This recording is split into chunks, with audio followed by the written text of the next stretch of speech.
Kita beralih ke informasi olahraga. Pemirsa, sukses membawa timnas U17 ke pentas dunia tidak membuat Zahabi Goli dan Evandra Florasta lupa untuk menjalani aktivitas sebagai pelajar. Keduanya disambut hangat oleh teman dan keluarga usai mengikuti kompetisi Piala Asia U17 di Arab Saudi.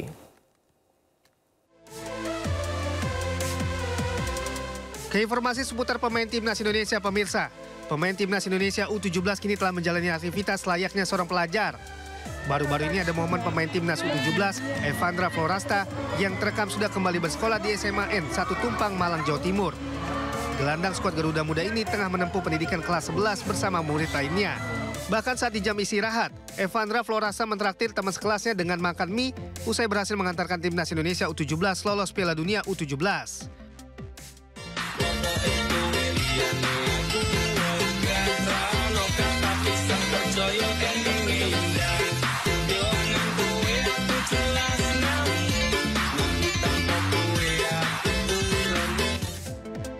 Selain Evandra, kepulangan Zahabi Goli juga disambut meriah oleh warga. Pemain winger timnas U17 dan klub Persija Jakarta ini menjadi rebutan warga untuk meminta foto. Ya, penyambutan dilakukan sebagai apresiasi kepada salah satu bibit muda di kota Bekasi dan dunia sepak bola. Sebelumnya timnas U17 terhenti langkahnya di babak perempat final Piala Asia U17 2025 setelah mengalami kekalahan 0-6 saat melawan Korea Utara.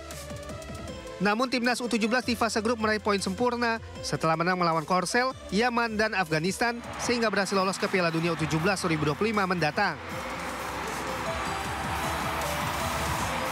Pemirsa, saat Narkoba Polres Metro Jakarta Barat menetapkan aktor Fahri Albar sebagai tersangka kasus dugaan penyalahgunaan narkoba. Fahri juga telah ditahan usai berstatus sebagai tersangka. Dengan menggunakan baju tahanan kasus narkoba, aktor Fahri Albar dihadirkan dalam konferensi pers yang digelar siang tadi.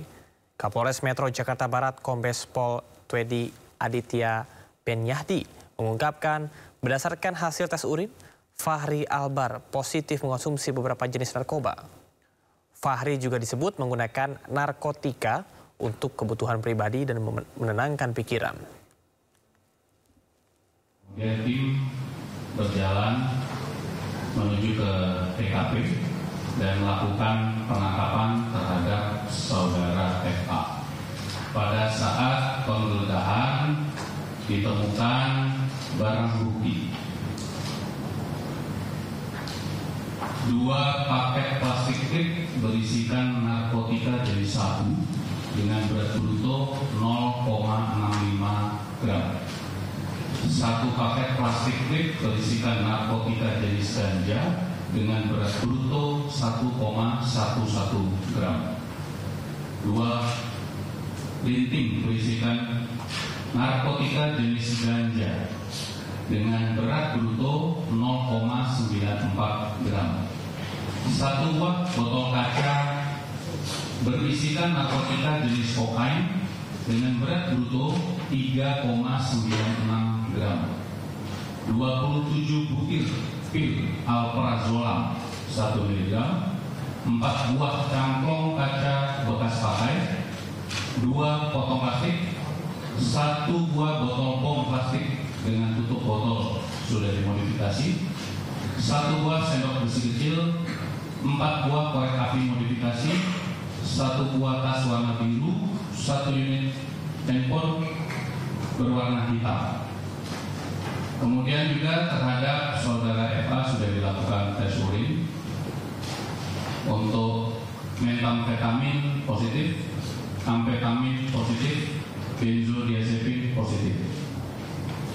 Pasal yang akan diterapkan kepada tersangka, yang pertama, Undang-Undang Republik Indonesia Nomor 35 Tahun 2009 tentang narkotika, Pasal 111 Ayat 1, ancaman hukuman paling singkat 4 tahun dan paling lama 12 tahun atau pidana denda paling banyak 8 miliar rupiah. Pasal 112 Ayat 1, ancaman pidananya penjara paling singkat 4 tahun dan paling lama 12 tahun. Serta Undang-Undang Republik Indonesia Nomor 5 Tahun 1997 tentang psikotropika pasal 62, pidana penjara paling lama 5 tahun, pidana denda paling banyak 100 juta rupiah. Kemudian hari ini Saudara Eva sudah dilakukan penahanan untuk Satres Narkoba sedang melengkapi berkas perkaranya dan akan kami limpahkan berkas perkara ke jaksa. Barang untuk asal barang sedang dalam pendalaman, jadi masih upaya dicari oleh tim kami. Untuk alasan penggunaan ini kebutuhan pribadi untuk menenangkan pikiran dengan menjalani kehidupan dan pekerjaan. Sebelumnya saat menangkap selebriti Fahri Albar pada Minggu malam, polisi menggeledah kamar Fahri.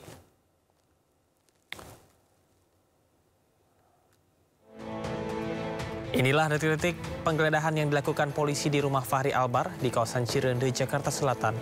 Petugas menggeledah kamar ini disaksikan langsung oleh Fahri Albar. Fahri menunjukkan tempat menyimpan sejumlah narkoba di bawah kasur. Petugas berhasil menemukan sejumlah barang bukti narkoba dan langsung diamankan.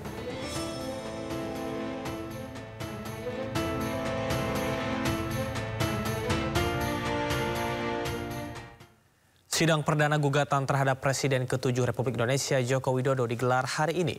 Informasinya usai jeda, tetaplah di Sindo Sore.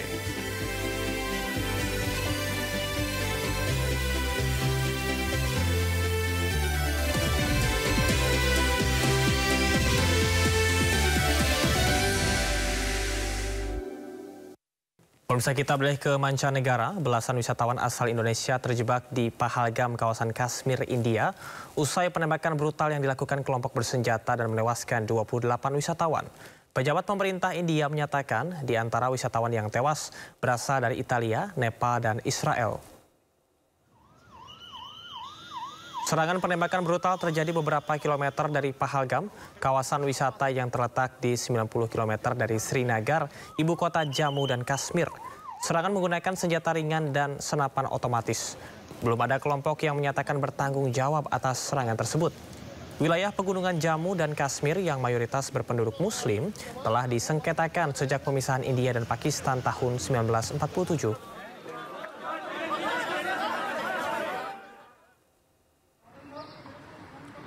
Pasca serangan kelompok bersenjata yang menewaskan 28 wisatawan, situasi keamanan di Kashmir, India belum sepenuhnya pulih.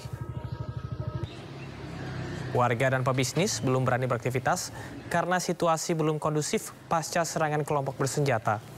Pemerintah India menyalahkan Pakistan karena dituding mendukung jaringan terorisme lintas perbatasan. Pemerintah India mengumumkan pemutusan hubungan diplomatik dengan Pakistan. Salah satu langkah yang ditemukan adalah penutupan perbatasan Atari serta mengakhiri perjanjian Indus Waters 1960.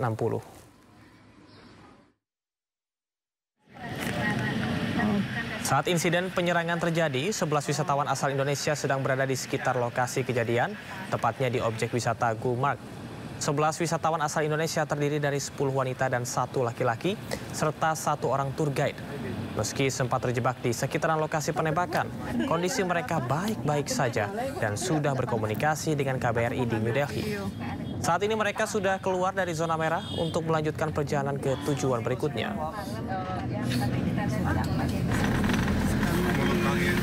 Kashmir, kami sempat mengunjungi Taman Tulip, namanya Indira Gandhi Tulip Park, tidak jauh dari kota Srinagar, masih di dalam kota Srinagar. Kemudian ke Gulmarg dan hari ini ke Sonamarg karena situasi sudah terkendali aman dan sudah normal.